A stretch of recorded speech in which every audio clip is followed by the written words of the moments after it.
The views expressed on the Final Straw Radio do not necessarily reflect those of Asheville FM, Friends of Community Radio, or any of the affiliate radio stations airing the show. From the studios of Asheville FM, 103.3 FM in Asheville, North Carolina, this is The Final Straw, and I'm William Goodenough. The show will later be archived at thefinalstrawradio.noblogs.org, and you can email us with questions or suggestions at thefinalstrawradio@riseup.net. Also, if you are interested in rebroadcasting any episode or segment of the show, you are free to do so. If you do decide to do that, just send us an email. If you care to, you can send us letters at The Final Straw, care of Asheville FM, 864 Haywood Road, Asheville, North Carolina, 28806. The show is brought to you by Firestorm Books and Coffee. Located at 610 Haywood Road, Firestorm Books and Coffee is a worker-owned cooperative in Asheville, specializing in offbeat, underground, and independent literature. You can find a sample of Firestorm's catalog of books and zines, plus a full calendar of events at their website, firestorm.coop.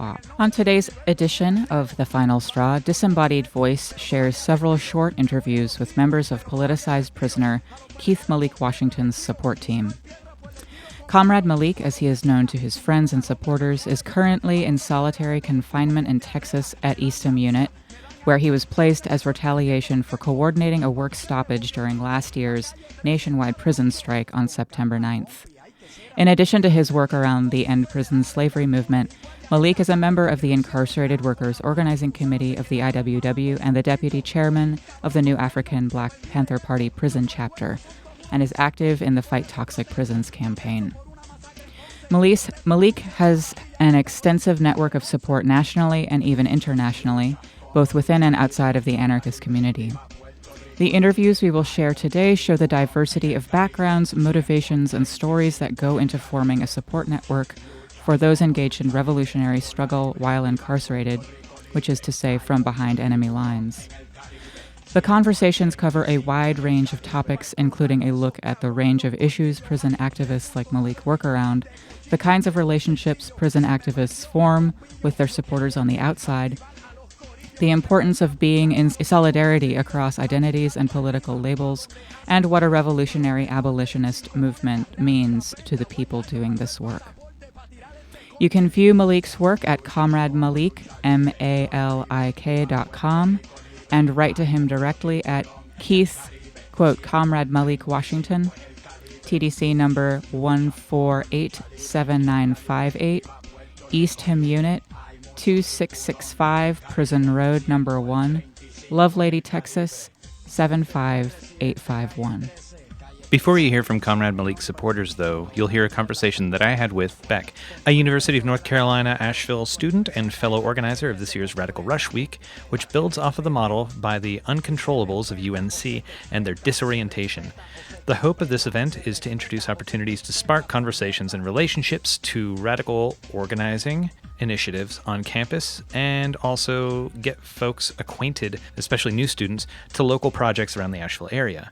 You can find out more about this on the fedbook by searching for the page UNCA Radical Rush, and find flyers for the week of events at UNCA and around the community. Also, dear listeners, we'd like to invite you to give a listen to the newest edition of the International Anarchist Radio Network's monthly podcast, Bad News, Angry Voices from Around the World, fresh for September 2017. This fourth episode, available at our website, is about 45 minutes of updates from projects based in the UK, Chile, Greece, the Aegean Sea, Germany, El Salvador, and from yours truly. Relatedly, here's also a jingle from a fellow member of the Channel Zero Network. KiteLine is a weekly 30-minute radio program focusing on issues in the prison system. You'll hear news along with stories from prisoners and former prisoners as well as their loved ones. You'll learn what prison is, how it functions, and how it impacts all of us. Behind the prison walls, a message is called a kite. Whispered words, a note passed hand to hand, a request submitted to the guards for medical care. Illicit or not, sending a kite means trusting that other people will bear it farther along until it reaches its destination. Here on KiteLine, we hope to share these words across the prison walls. You can hear us on the Channel Zero Network and find out more at kitelineradio.noblogs.org. Check out our free streaming online platform of anarchist radio, podcasts, and audio zines at channelzeronetwork.com. But first, here are some words from anarchist prisoner Sean Swain. Watch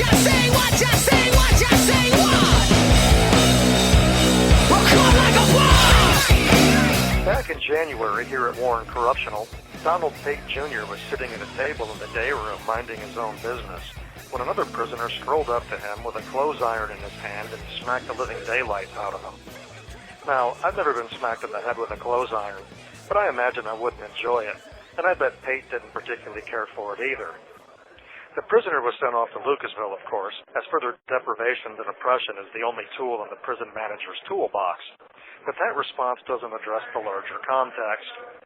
Where did the clothes iron come from? Why did the prisoner have it? And why was he allowed to just stroll around the block with a heavy and potentially deadly weapon in his hand? I've been transferred around to many Level 3 prisons, including Toledo and Mansfield. At all of those Level 3 prisons, prisoners have wrinkled clothes to iron too. So clothes irons are made available for that. But at both of those Level 3 prisons, the clothes irons are chained or otherwise harnessed to the standing structure. Prisoners can use them within a radius of about 5 feet, but can't go chasing around enemies and smacking them in the head. There's a reason for that. Clothes irons have repeatedly been used as weapons, and very effective ones. So prison managers at Toledo and Mansfield took the reasonable precaution to have their maintenance staff, who get paid an hourly wage whether they work or not, fasten the irons to the walls or pillars with something like a bicycle chain. Those prisons haven't had assaults with clothes irons in decades. But here at Warren Correctional, if a prisoner needs a clothes iron, he just walks up to the officer's desk and asks for it. He might have to turn in his ID for collateral, but maybe not.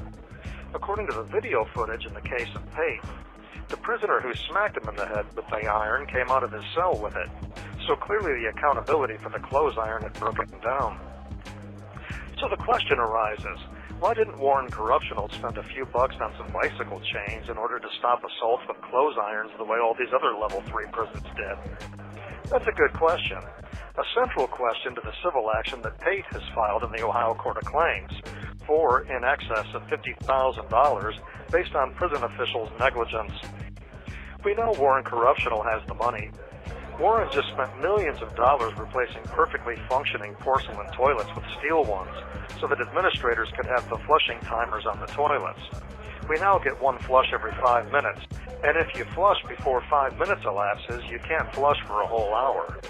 They spent millions to replace perfectly good toilets so that over time the pennies they save on less water turns them a surplus.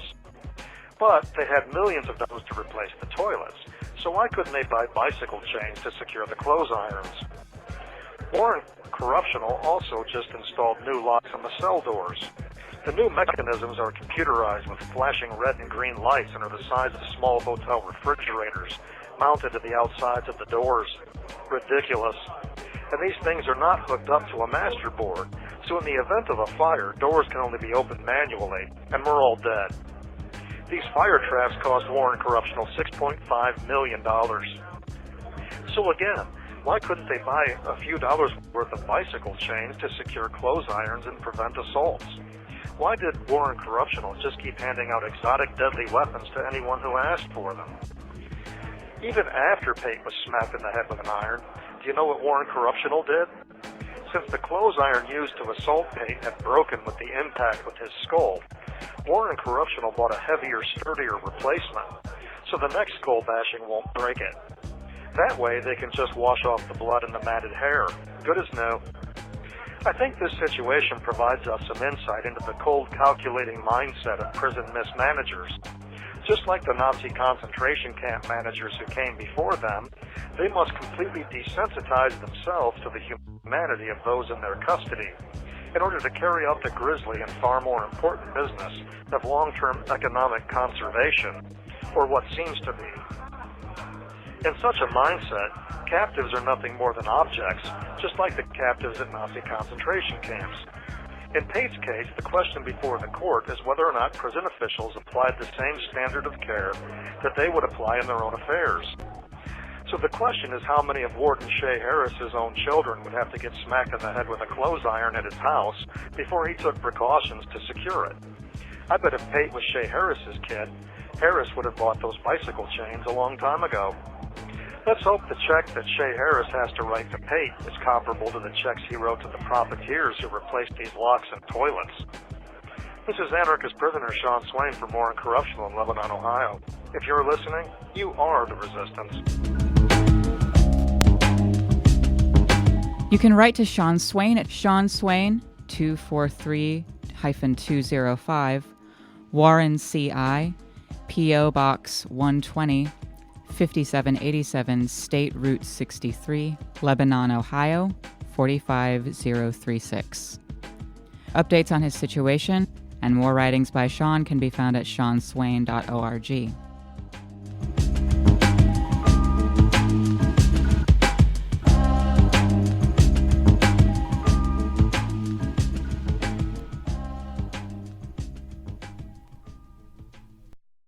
Can you introduce yourself to the audience? So I am Beck.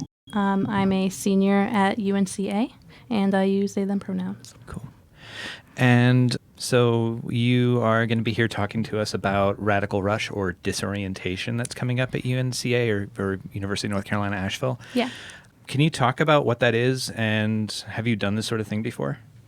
So Radical Rush Week is a way to get students oriented with organizations and struggles around Asheville, introduce students to like anarchist ideas and getting them engaged in like radical liberation efforts. This is something that UNC Chapel Hill actually did, and they have like the UNControllables, but they've recently disbanded as an official student org. But that was kind of the model that we looked at to organize this Radical Rush Week. And is it just anarchist identified like struggles and efforts and groups and stuff, or is it a little wider than that?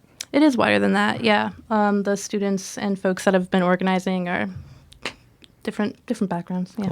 Cool. So what are y'all hoping to get from this, and why did you get involved in this organizing?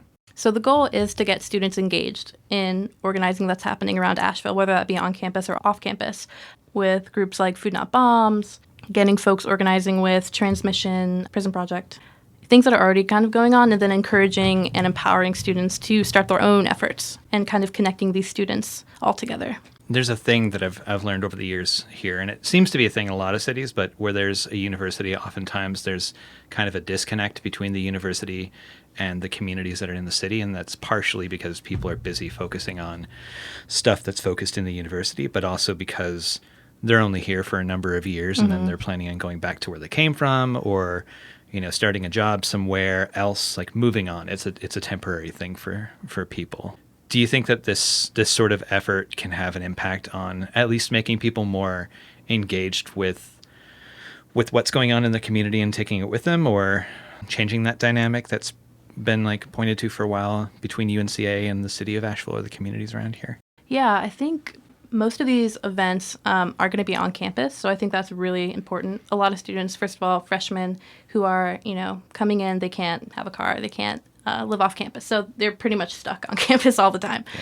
So getting these community members at the university itself, I feel like is going to be a good bridge.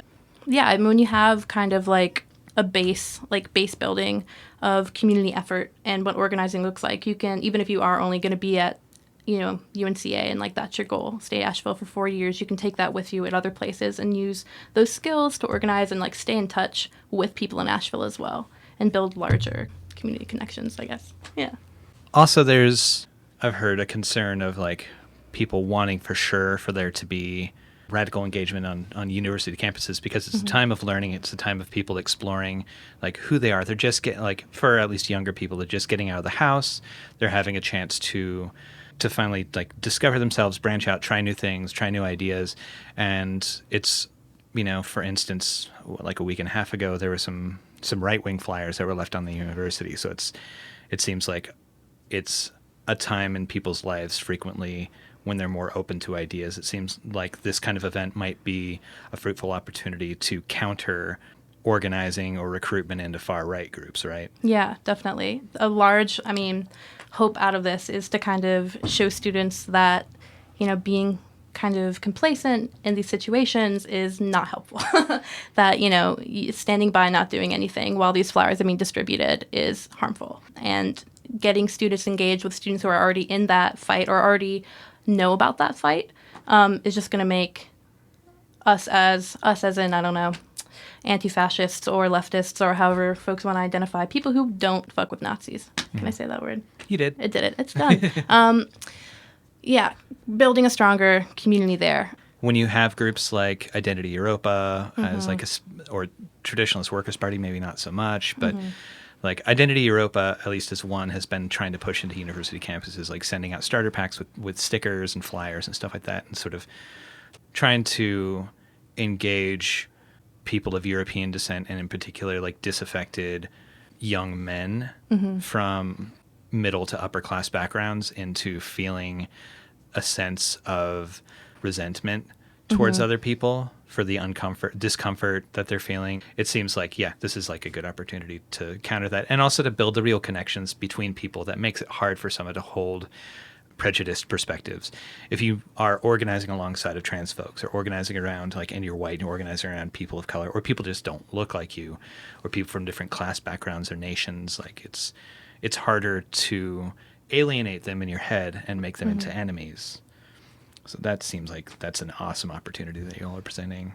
Yeah, definitely. And UNCA is a very particular situation where our campus is really small, and it's like regarded as generally very like democratic liberal leaning, right? So everyone's kind of under the impression that it's just a really liberal campus and everyone's just so cool with each other. You know, we got diversity going. We're all good. Everyone's like on the same page. But there's anti-Semitic people on campus. There's racists on campus. Trying to like hand out flyers for Rad Rush Week. I was like, do you hate Nazis? And I got a lot of no's and like, you know, in my face. So I was like, okay, well, wow, this is necessary to organize. Because, I think the biggest issue with students at UNCA, or maybe not issue, but it's a little more insidious, the racism and the bigotry. And it's just it's assumed not to be there. So there's not a lot of very visible action against it, because it's like, oh, well, we're at UNCA, we're in Asheville, it's totally good. This is the greatest, most... It's a liberal city. It's like a liberalish college. What could be the problem? Yeah, you know. Yeah.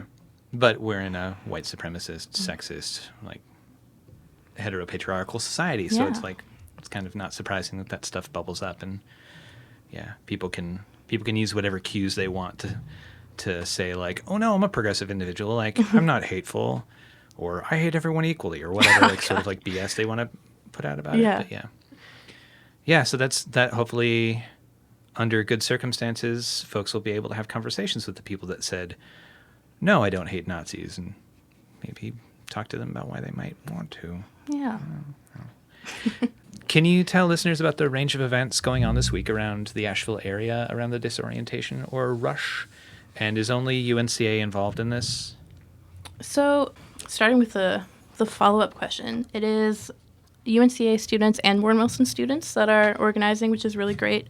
UNCA is like holding all of the actual events, like as far as physical spaces, but it's a coalition, I guess, of like students around Asheville. And there's a lot of different events going on. There's a lot of educational stuff. There's going to be film screenings, which are also really awesome, educational Trouble. There's going to be a marathon of that. Do you want to describe what Trouble is? You can go for it. All right. It's a 30-minute monthly short documentary with a bunch of pointed questions afterwards. And it's meant to be watched collectively, but it's produced by the awesome people at Sub.media. And they include such things as borders, anti-fascism, surveillance, and a few others. Yeah. So that's gonna be really awesome. I'm an avid fan. Sweet. Well, we'll see you there then. Yeah. I guess. Cool. Sweet. A lot of it's educational stuff. A lot of it is also just getting folks who are interested in this stuff in the same room. And some of it is like tools for resiliency and resistance. Like there's a Herbalism workshop that's going to be next Saturday. And like self-defense. So it's some education and also like giving students tools and resources as well. So you had mentioned self-defense. Can you talk a little bit about that workshop, what that's going to entail? Yeah, I can read their blurb. It says, sexual assault on campus is disturbingly common and frequently involves substance use, physical force, or both. How do we practice sexual consent when we're drunk and high? How do we define and communicate our boundaries? How do we fight off someone who won't listen? How do we keep ourselves and our friends safe? And what do we do if we realize we fucked up? We will explore questions like these, and we will hit stuff. Yes. Yes. And where can people find out more information about the events of the week? So if you haven't seen flyers around, there is the Facebook page, UNCA Radical Rush, and all of the events will be posted up on there with information. Cool.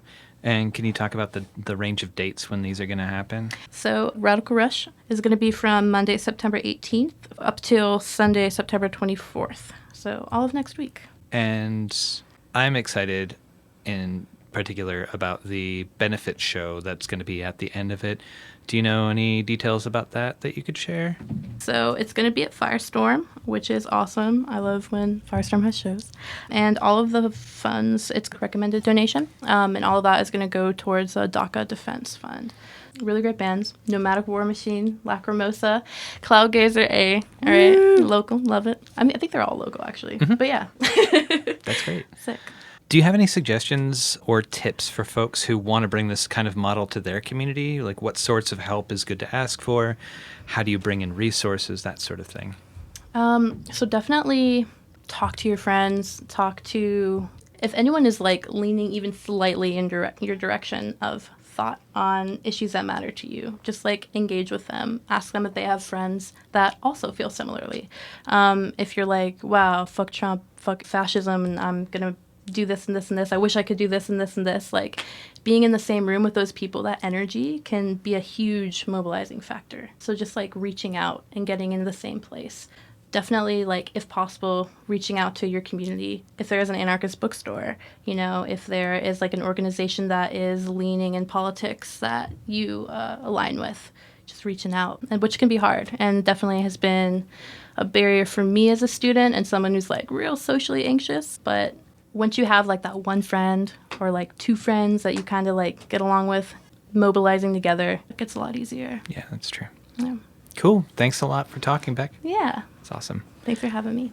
Just as a warning, the audio quality of these interviews is somewhat low because they were done kind of on the fly, but the information is solid if you can bear with that. To remedy that somewhat, stay tuned for an audio transcription of this show, which should come out before next week's broadcast. My first interview was with Victor Wallace, who publishes a periodical called the Journalism for Socialism and Democracy, which he uses to amplify the voices of many incarcerated people. We played some of Victor's interview on a previous episode of The Final Straw about the upcoming, at the time, August 19th Millions for Prisoners March in D.C. For this portion of the interview that we want to play today, I asked Victor to talk about how he met Malik and all about Malik's activist work. I've been involved in prison-related work for a very long time. I mean, I started visiting prisoners when I lived in Indiana in the 1970s, and even with a couple of ex-prisoners with editing a news bulletin on prisoners' rights back then. But my more recent phase of involvement really began in 1999. I'm the editor of a journal called Socialism and Democracy, and I got a letter out of the blue from a prisoner just addressed to the journal, who was incarcerated in one of these supermax facilities in southern Illinois. And one contact led to another, and most importantly to Kevin Rashid Johnson, through whom I was put in touch with Malik. Mumia Abu Jamal and Johanna Fernandez, who's a member of our editorial board, they collected a wonderful set of articles that we published. So it's Socialism and Democracy. The last thing in there is a 2-page letter from Malik, where he's already complaining about the prison slavery situation in Texas in particular. So I've been in touch with him really ever since around that time, working on his cases, trying to intercede when he gets hassled and so on. As far as activism circles, who is Keith Malik Washington? Who is he? Well, I would say he's the ultimate prison activist. He has extraordinary energy. He will approach anyone. He will reach out anywhere and everywhere to get attention to his cause. He's raised issues both about the extreme, especially in the summers in Texas when they don't have air conditioning for the prisoners, and in the unit where he is now in East End, they don't even allow them to get cold showers or cooling off in any other way either. And also in some of the prisons, notably the one where he is now in East Camp, they have toxic drinking water. I mean, it's so toxic that they don't allow the prison staff to drink it. They give them bottled water, but the prisoners are supposed to drink it. And ironically, they're told, well, you should boil the water, but the hot plates they can buy don't raise water up to the boiling point, and if they fix them so that they do, then that's considered contraband and they're confiscated. So it's that kind of catch-22. So he's protesting against all those kinds of things. He himself is also personally involved in issues of religious freedom because he himself is a Muslim, and he's had to fight for the right to grow a beard and to wear a cap and that type of thing. So he fights on many fronts.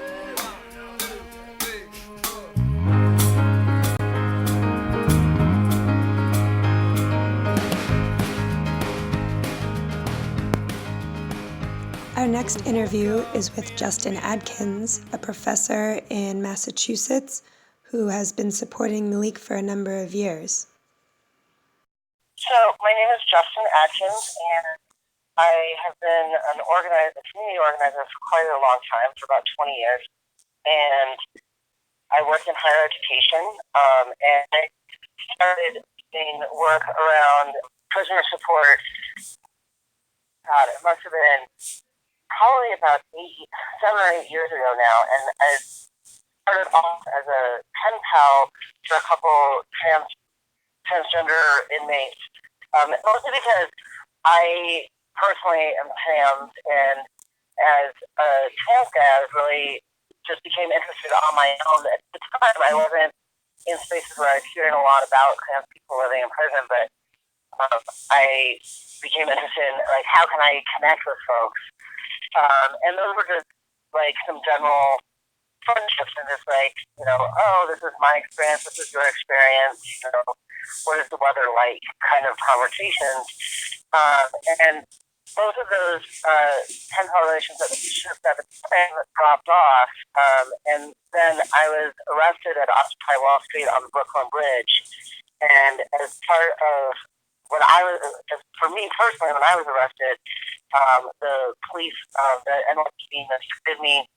They handcuffed me to a railing for 8 hours because I was transgender.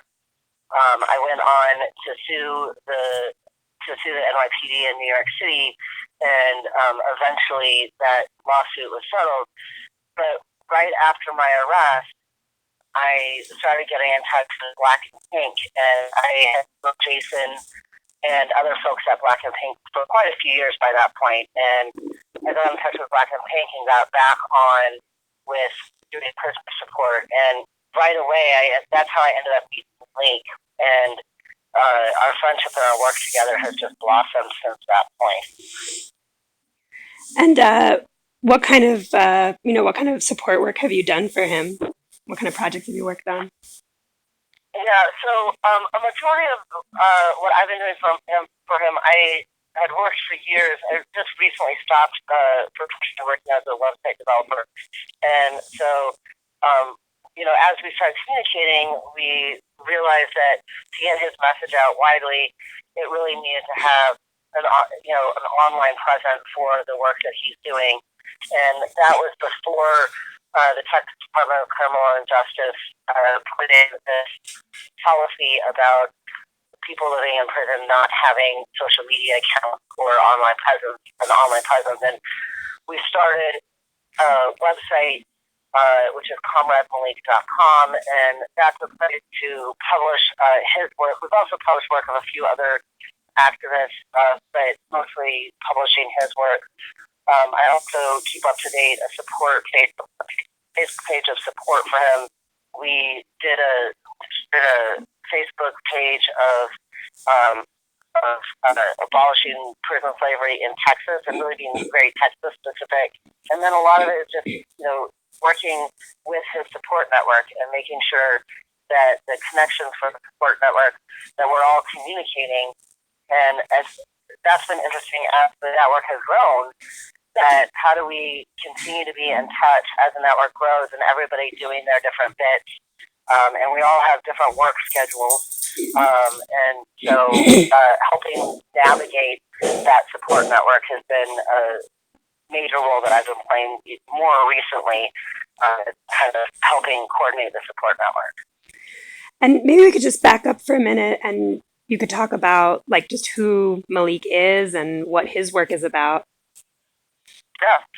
So Malik Washington, Keith Malik Washington, he's a Muslim black man, identified, living in East Ham Unit down in Texas, which is in Lovelady, Texas. And he has been transferred around Texas, especially the past few years. And he's been speaking out more and more about injustices happening and human rights violations happening within the Texas Department of Criminal Justice.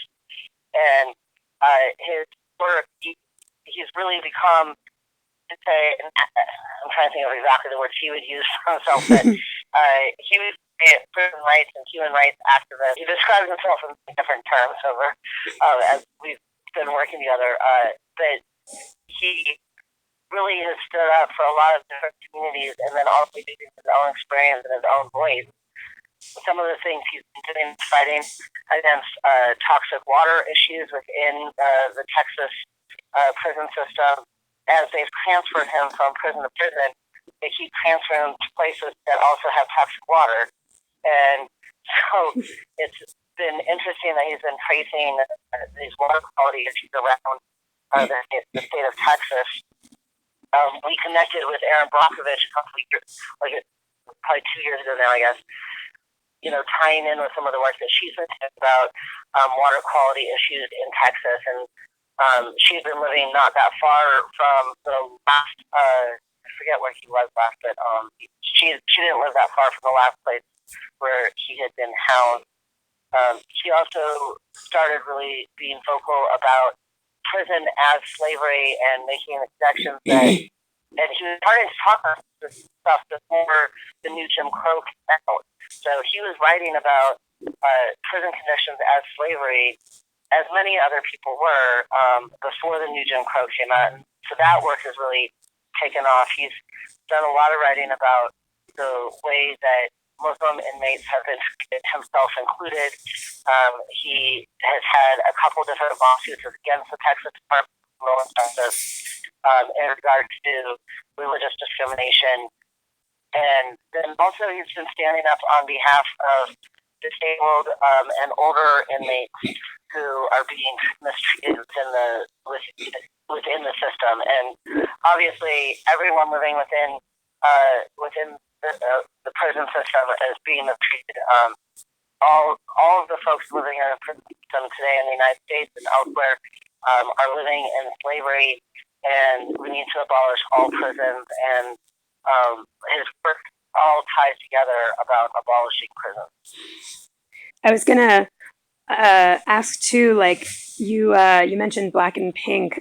One of Malik's questions that he was hoping that we could talk about is what organizations and groups he has worked with, because I think one of the most interesting things about Malik's work is that he works with so many different people and so many different groups. So it would be cool if you could just kind of note some of those folks that he's worked with. Yeah. Like you mentioned, there's a lot of people, so let me see who I can remember. So definitely work with Black and Pink, and his connection with Black and Pink has really grown in the time that I've been working with them, because that is a key community for me and a community that I'm more tied into, and so that's definitely been one area. He connected with Fight Toxic Prisons. No, it's not. Yeah, Fight Toxic Prisons. I don't have stuff in front. Yeah, so Fight Toxic Prisons. Been doing a lot of stuff. He's more recently getting in touch with other anti-space environmental justice organizations. But then he also has worked with, and I've always looked for their name, it's Texas Families. I'd have to look it up. Is it like Texas Families United for Justice or something? Something like that. That's really close. I don't think that's it. It's really close. So, with them, he's, through the years, we've been working a lot with different politicians and news organizations within the state, especially in the state of Texas, most in particular in the Tyler and Houston area. So the network just keeps expanding, and it's really fascinating. He's chief spokesperson for the new Black Panther prison chapter organization, prison chapter. And he's really, which has been an interesting relationship, especially for me to navigate, because the views on the outside of the new Black Panther organization are mostly negative, and to think about that, what it means for him, and he speaks out a lot about how people of color need to work with white people, and a lot of that comes from the relationship I have with him and that he has with others of us who identify as white. And he's caught some flack for standing up and saying, no, we need to work with our white brothers and sisters. He caught flack for saying that for his stance on LGBTQ rights, and he's very strong about saying that LGBTQ people should not be discriminated against. And some of the organizations that he connects with, that has been seen as a problematic relationship. He hasn't backed down at all. In fact, he kind of keeps doubling down. There's going to be a video I'm going to be posting hopefully today or tomorrow. My work's been a little busy, but there's this new thing that he wrote with me about supporting trans people and rights of trans people in Texas, especially with Texas's new laws about where trans people can go to the bathroom and other trans rights issues in the state. And he's just becoming more vocal about LGBTQ rights. And so it's interesting navigating his many contacts in so many different organizations and communities. Yeah, I've always respected and also been, I guess, maybe a little confused by it, but at the same time, I wouldn't put words in his mouth, but I understand that the position he's in is one where connections and relationships is so important to even just survival, let alone achieving, your activist and political goals. And so I think I've always been amazed by and respected the way that he's been able to reach out to so many different groups without ever, like you said, without ever backing down on his core beliefs of essentially, to me, what is anarchist, which is the idea that no one is better than anyone else, and no one should dominate anyone else. It's been interesting for me because, when we first met, he knew that I openly identified as an anarchist. And he was like, he identified as a socialist. And I was like, I don't care. And it's been interesting being a, key member of his support network, that a lot of what there's been a challenge for me that a lot of what he's asked for me to do are things that I normally wouldn't do. I mean, I don't normally write ombudsmen, or ombudspeople for, can you toss somebody a little itty scrap of something? That's not the way I roll. Mm-hmm. And that's the reality of what that means for his lived experience, and for many people's lived experience, has really challenged me, of petitioning and asking politicians to come out and support or not support of things. I don't normally do that, but because I don't personally think that in the long run that's how things change. But things change in a very real way for people living inside, when those of us who live on the outside, and especially depending on the type of social capital we have based on our work and other, what's seen as our work and other things, as we speak up and we ask different politicians and lawyers and news organizations, like mainstream news media and, all these different networks, we ask them for things on behalf and in coming alongside our friends who live inside, things can actually change for their day-to-day lives. And that's been a huge shift for me in how I think about things. Yeah, absolutely. And that's how I feel about my experience. And I think from what I've heard from so many other people about their experiences with prison solidarity work is like you come into it maybe with these political ideals, and then all of a sudden you have this person in your life who you care about. And yeah, you find yourself emailing ombudsmen and doing all the things that you're talking about because you're like, holy crap, this person is sending me a letter telling me that it's 108 degrees in the cell that he's trapped in for 23 hours a day.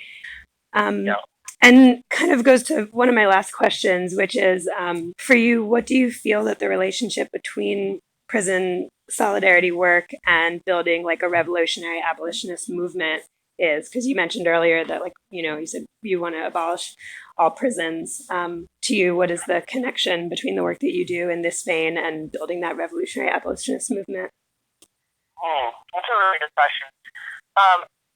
One of the things is that if we're going to tear down the system at the prison industrial complex, that, or whatever you want to, carceral system, like, or whatever you want to call it, I don't care. But if we're going to tear the system down, we have to be coming along.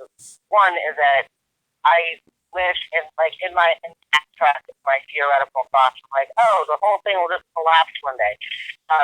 But also, as I've gotten older, I recognize that something break down step by step. And so, things about what are the bugs that affect people's day-to-day lived experiences. If we can get rid of solitary confinement for people under the age of X, and depending on the state, that usually is a different age, but if we, can eliminate that, if we can eliminate solitary confinement in general, that, if we can eliminate private prisons altogether, like, those are they're smaller steps than I ultimately would like to see, but those small steps mean something. And this work of coming alongside people and doing solidarity work is that if those of us who live on the outside, if we are just speaking from our, what we hear, and not from having a true relationship with folks who are living inside, then it's kind of like really crappy service work. And, going, oh, I'm going to be a wealthy person and I'm going to go do service work with the poor inner city youth, or something shitty like that. But what we need to do is we need to be doing mutual aid. And, for me, Kropotkin is has been a huge influence on the way I live my life. And mutual aid is really important. And what mutual aid looks like today is somewhat different than what it looks like for in Kropotkin's time. But, what it looks like today is like taking the time to handwrite a freaking letter, put it in a mailbox, which nowadays is actually not as easy. I mean, it's easy and it's not easy because there's barriers to mailing. No, it's like, to do that kind of thing when, folks like Malik write us and they're like, get the word out. I need you to email today to X, Y, and Z. That stuff changes people's lived experience and helps us break down the system. And the other thing is like letting people know. I come from a very conservative family, and my parents, like, I've been telling them about my friendship with Malik and with a few other people that I've built friendships with over the past years, and they're like, that happened.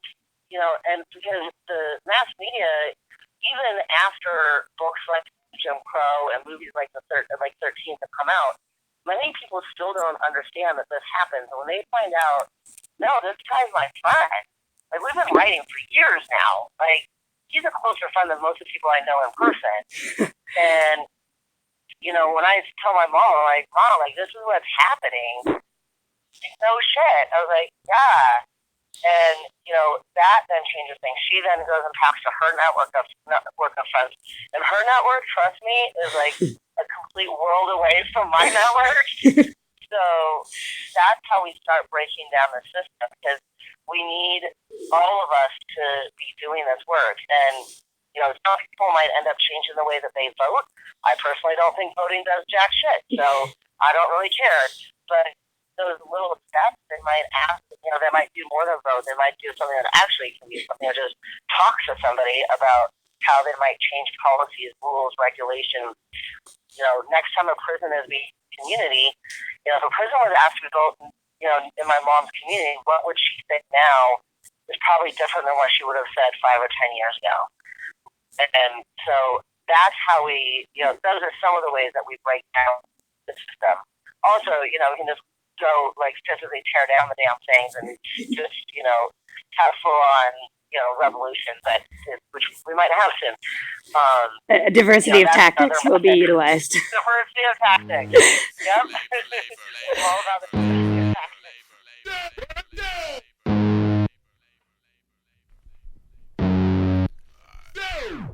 Who put the monkey wrench in well-oiled perfectionist envelope just to watch these monitors spit white noise through your office space? Automator. Next, I spoke with Michael Novick, who is the editor of the long-running paper Turning the Tide, Journal of Anti-Racist Action.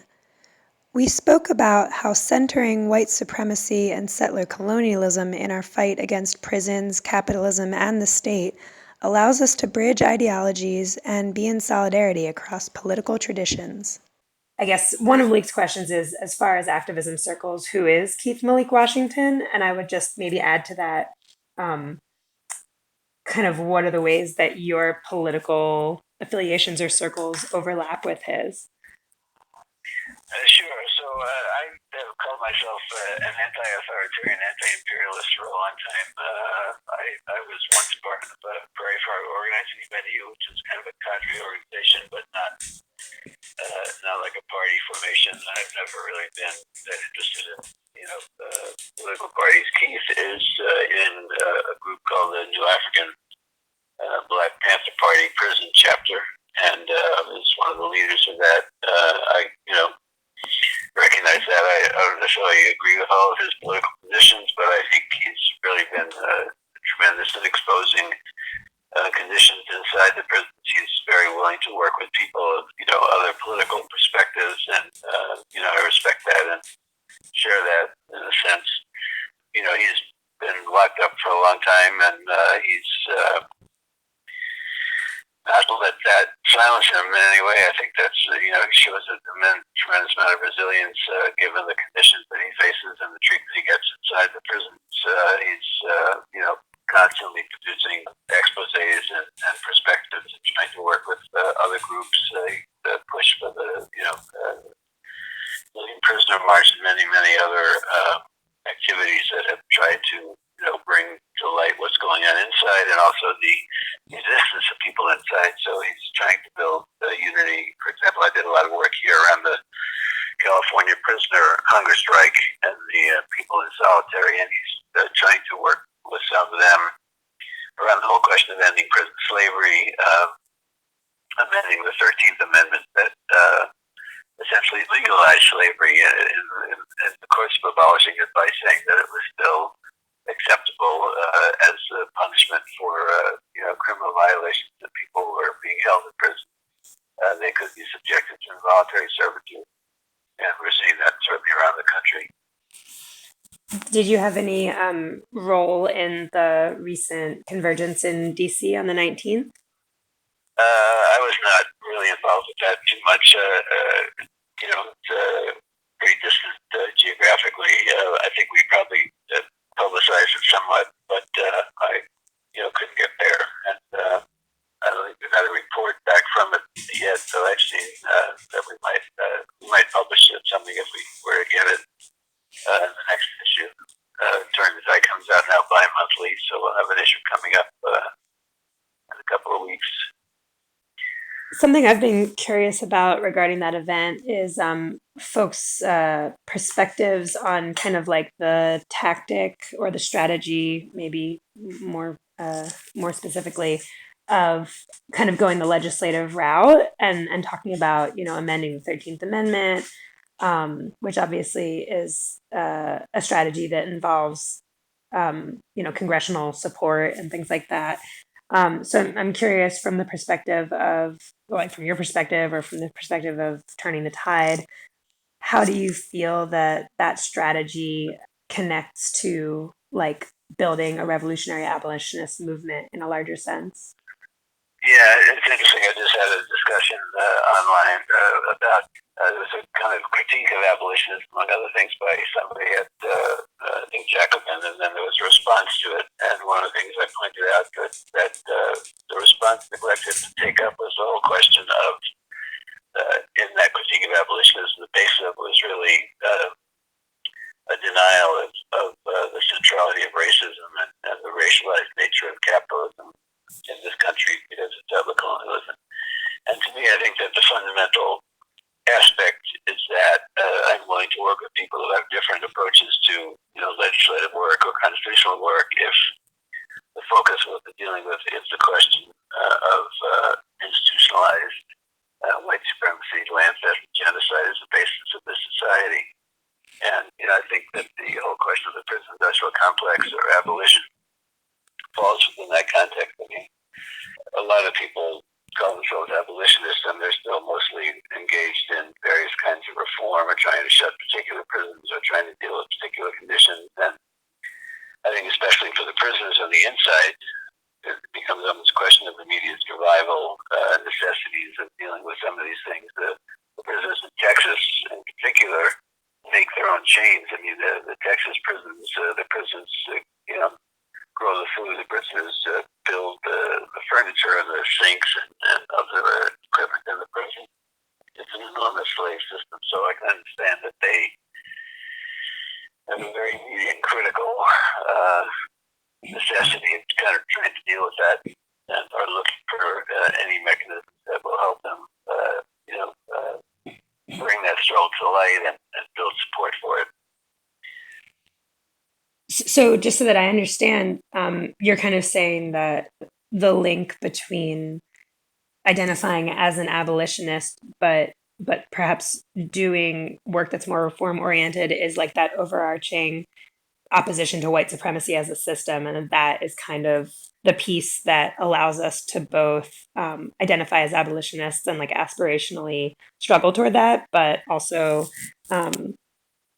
like work for the survival of people in the moment. Yeah, I think that the work I've done over many years has basically been focused on, as a person of European descent, trying to break the hold of white supremacy and the identification with, the oppressor that I think grips most of, people of European descent in this country because of the history of settler colonialism.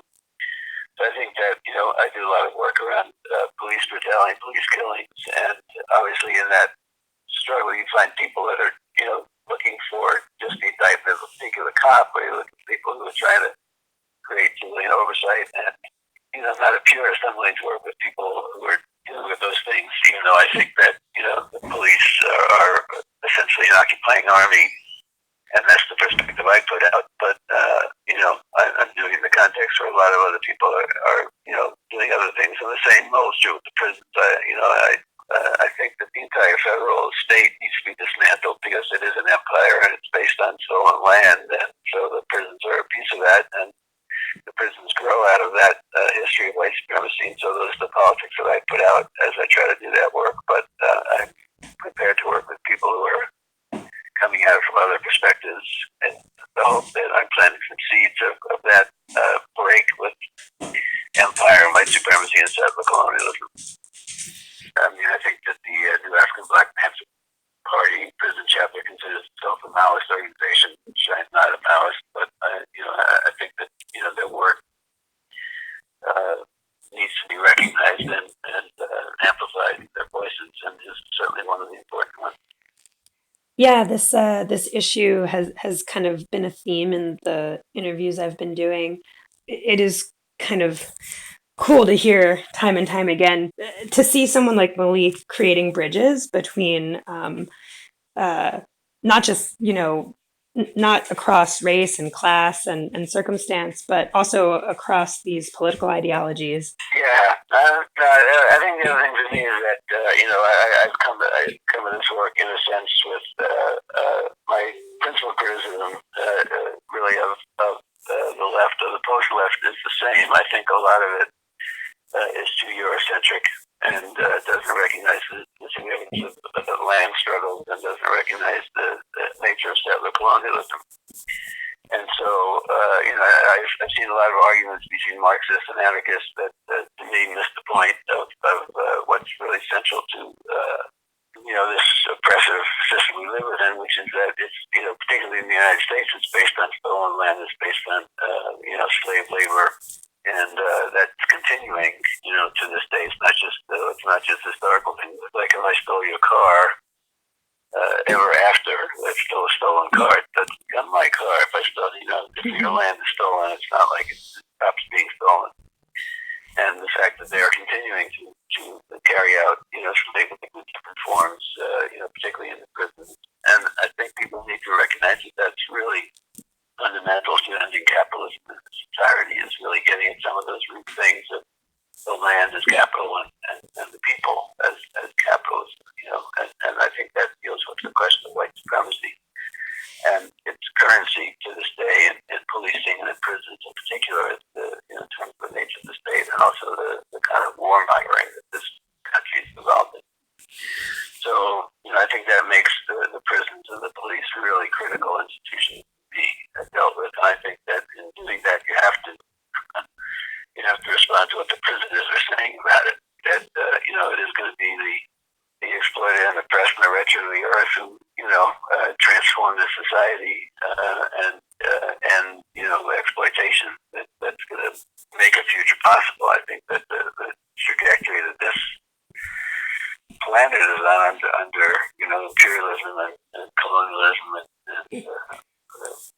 the rest of what we face is really deadly. It's not just inside the prisons. Malik talks about the heat and the environment and the conditions of treatment, but those are sort of microcosms of the macrocosmic. That we're facing the same thing on the outside. U.P. Newton once said, when he was released from prison, well, I got out from medium to minimum security. I'm still in prison on the outside, and that's particularly true for Black people. I think it's true for all of us. Mm-hmm. And so I think that that's a perspective I think he shares. That it's not just a problem of the prisons; it's a problem of the whole society that creates those prisons and what goes on either side of the walls. Yeah, which I think goes to an issue that gets talked about less than even this dichotomy between like abolition versus reform, and actually even further to one of like, is there such a thing as prison abolition without abolition of the state, right? Because like if there is, then what are we talking? Are we talking about just like people who are put on drugs to sedate them? Like what institution comes along, or what arrangement of social control comes along to then take the place of prisons in a world that still has a state and still has capitalism, but just doesn't have prisons anymore? Again, I can't speak for legal this question. I think one of the places I depart from, kind of that Maoist politics is you see some of these, I'm not saying I'm into African Black Panther Party prison chapter, but some of the other Maoist formations I've seen, kind of, one of them had this image of like the United States, including Alaska and Hawaii, all in red, and that's not my image of what the future is going to look like. I believe dismantling the entire federal state and recognizing indigenous sovereignty. So at some point, I think that, Texas is not going to exist as a state, and definitely not within the United States. I think for folks who haven't necessarily done prison solidarity or support, it's like good to see that different people with like a variety of different social and cultural backgrounds and even political backgrounds like all come together to support the same person, like already just shows how compelling it is. Yeah, I think, one way to look at it is he's a whistleblower. I mean, it would be unusual or different if it was one of the guards doing this. I think there have been guards that have actually supported his testimony and backed him up on some of the things he's exposed. And I think that that's another interesting example of, the power of resistance to kind of break down barriers and institutions. But, people need to understand that he's somebody at great personal risk who's exposing crimes that are being carried out against humanity, really, and he's got to be supported on that basis and defended. And, the same way people might support,